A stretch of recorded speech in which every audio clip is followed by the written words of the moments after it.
تو بتا جب تیرا دین کے ساتھ صرف تکلیف کا رشتہ ہے تو راضی بالرضا کب ہوگا؟ کب تو راضی ہوگا اپنے رب کے معاملات میں؟ کب تو راضی ہوگا؟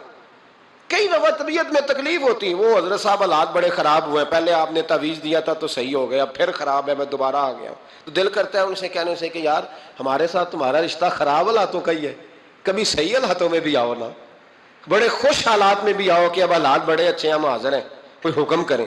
خدا را راضی بالرضا رہنا سیکھیں۔ انس بن مالک رضی اللہ تعالیٰ عنہ کہتے ہیں 10 سال حضور کی بارگاہ میں رہا، 10 سال، اور 10 سال میں نے حضور کے گھر میں نوکری کی۔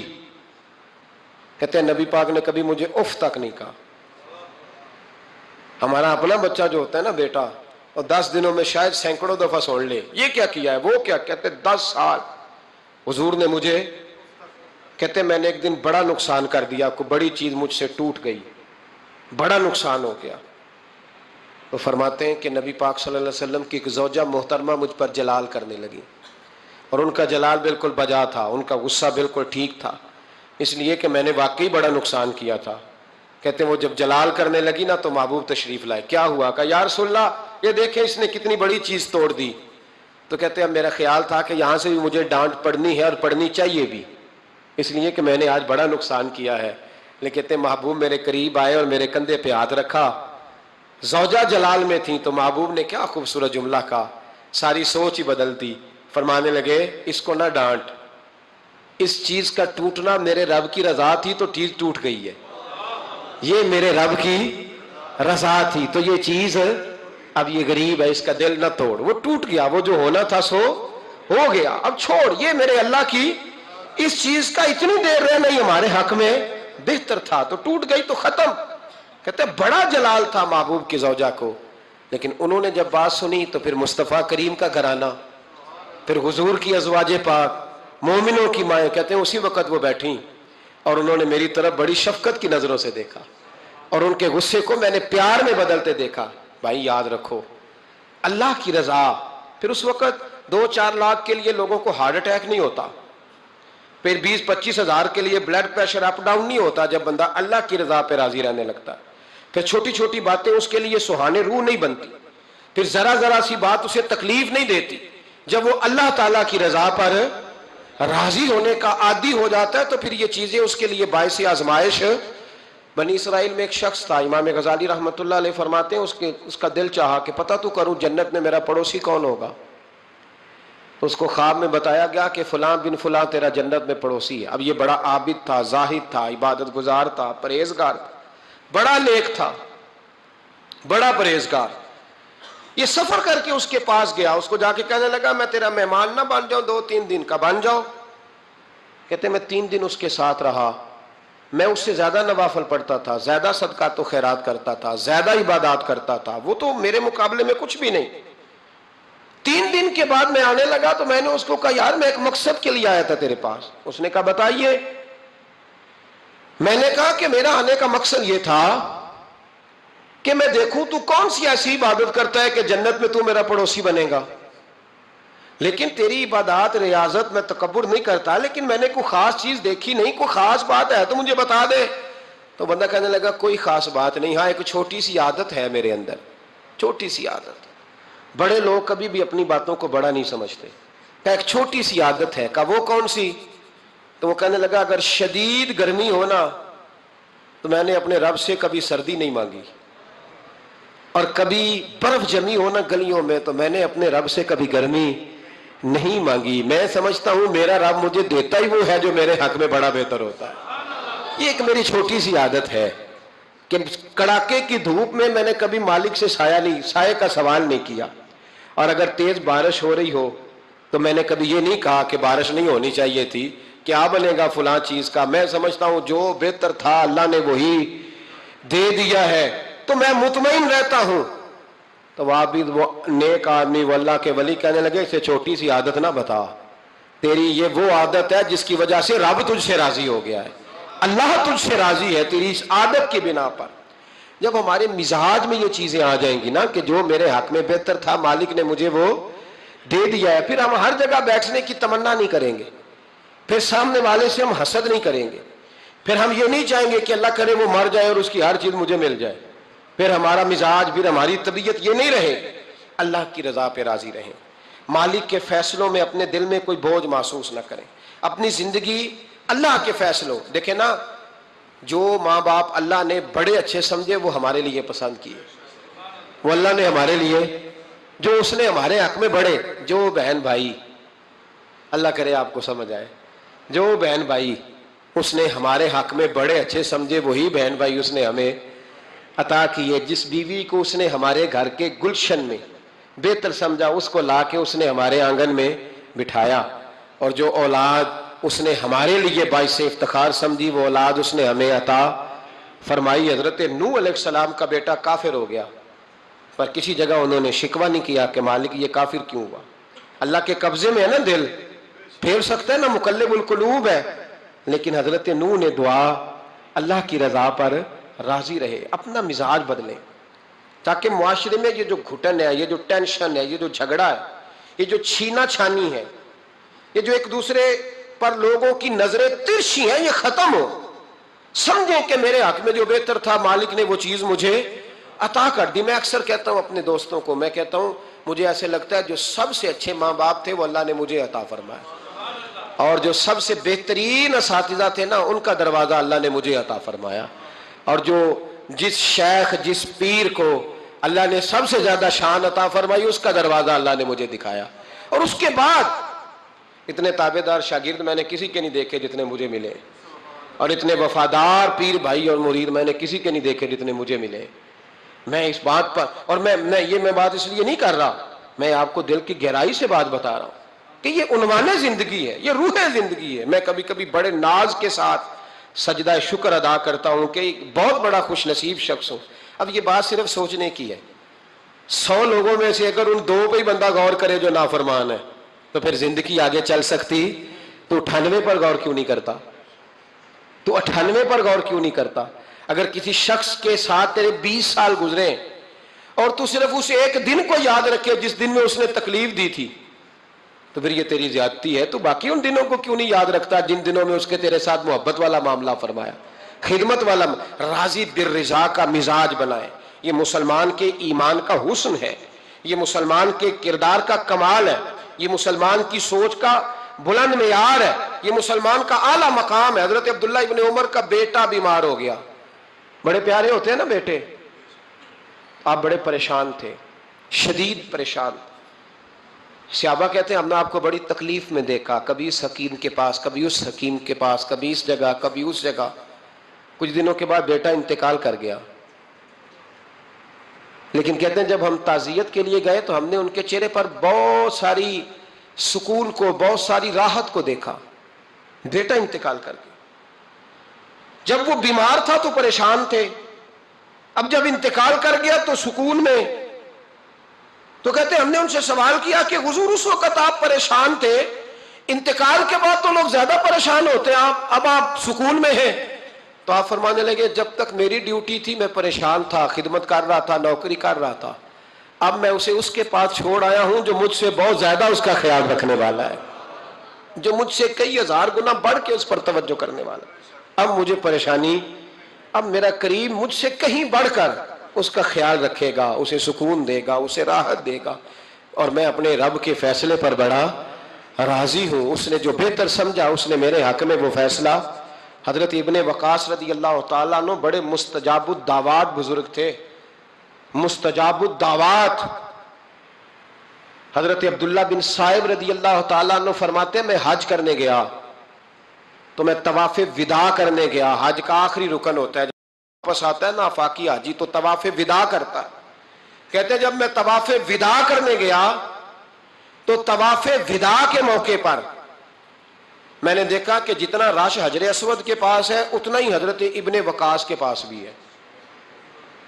شاید سمجھ نہیں آئی آپ کو میری بات.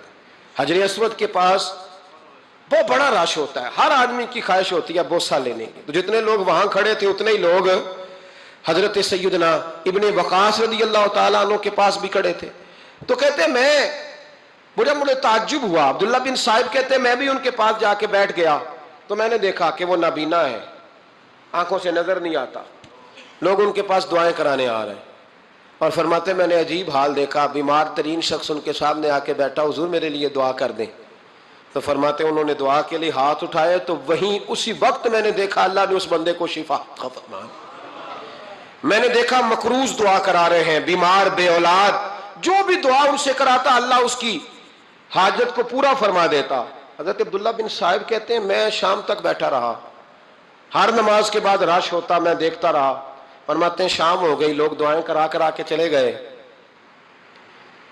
جب مغرب کا وقت ہوا تو نابینا تھے، پھر بھی مجھ سے کہنے لگے عبداللہ ساری دنیا نے دعائیں کرائی ہیں، تو نے نہیں کرانی؟ تو صبح سے بیٹھا ہے بس دیکھے ہی جا رہا ہے، تو نے نہیں کوئی دعا کرانی؟ تو کہتے ہیں میں نے کہا حضور میں نے دعا نہیں کرانی، ایک سوال پوچھنا ہے. تو فرمانے لگے پوچھو. تو میں نے کہا حضور سارا زمانہ جو دعا کراتا ہے اور اللہ آپ کی قبول کرتا ہے، تو ایک دعا آپ اپنے لیے بھی کر لیں، اللہ آپ کو آنکھیں عطا فرما دے. مالک جو قبول کر رہا ہے تو ایک کر لیں اپنے لیے بھی. میں گڈی تے ہتھ ڈور سجن دے، او جینج رکھے اونج رہنا ہے، او جینج رکھے اونج رہنا ہے. واجب نہیں جی وچ شریعت مندہ خصم نو کہنا. کہنے لگے ایک دعا اپنے لیے بھی کر لیں. کہتے ہیں جب میں نے یہ کہا تو بن وقاص رو پڑے، اتنا روئے کہ ان کی ہچکی بند گئی. کہنے لگے نا، جب تک رب نے چاہا اس نے مجھے آنکھیں دی، اور اب اس نے بہتر سمجھا کہ میری آنکھیں نہ رہیں تو اس نے جو بہتر سمجھا میرے لیے کر دیا. میرا مالک میرے حال سے آگاہ ہے اور میرے مالک کی حکمت ہے، اس نے مجھے جس حال میں رکھا ہے. اور فرمایا اگر اس نے مجھے اس حال میں رکھا ہے تو میں بھی اس حال پہ بڑا ہی راضی ہوں. میں اپنے مالک کے دیے ہوئے اس حال پر بڑا. مسلمان یہ سمجھ لے، اس پیغام کو پلے کے ساتھ باندھ لے. اگر اس نے جلد بازی دکھانی ہے، اگر اس نے بے راہ روی کرنی ہے، اگر اس نے اللہ تبارک و تعالیٰ کے فیصلوں میں مداخلت کرنی ہے، پھر یہ تو ممکن ہی نہیں. یہ ہو سکتا اس لیے کہ اس کی لگامیں کسی اور کے پاس ہیں، اس کے فیصلوں کا اختیار کسی اور کے پاس ہے. اپنے آپ کو اپنے مالک رضی اللہ عنہم ورضوا عنہ ذالک الفوز العظیم. اللہ فرماتا ہے میں ان سے راضی ہوں، وہ مجھ سے راضی ہیں، اور یہ بہت بڑی کامیابی. اپنی زندگی میں اللہ کے فیصلوں پر راضی ہونا سیکھیں، راضی ہونا سیکھیں. رب کریم کے فیصلوں پہ راضی ہونے کی عادت بنے گی تو ایمان مضبوط ہوگا، توکل مضبوط ہوگا، اللہ تبارک و تعالیٰ کی ذات پر بھروسہ مضبوط ہوگا، حضور کی غلامی میں پختگی آئے گی، شب و روز سکون کے ساتھ گزریں گے، زندگی اطمینان والی ہو جائے گی. بہت سارے لوگ ایسے ہوں گے جو آپ کو رشک کی نظر سے دیکھیں گے. شرط یہ ہے کہ یہ ارادہ کر لیں، یہ ذہن بنا لیں کہ جو میرے حق میں بہتر تھا میرے رب نے مجھے عطا فرما دیا، اور جو اللہ نے مجھے نہیں نہ دیا وہ میرے حق میں بہتر نہیں تھا. اس ارادے کو جب آپ پختہ کریں گے پھر ایمان آپ کو بڑی لذت دے گا، دین آپ کو بڑا سکون دے گا. اللہ سمجھنے کی توفیق عطا فرمائے. آمین. آخر دعوانا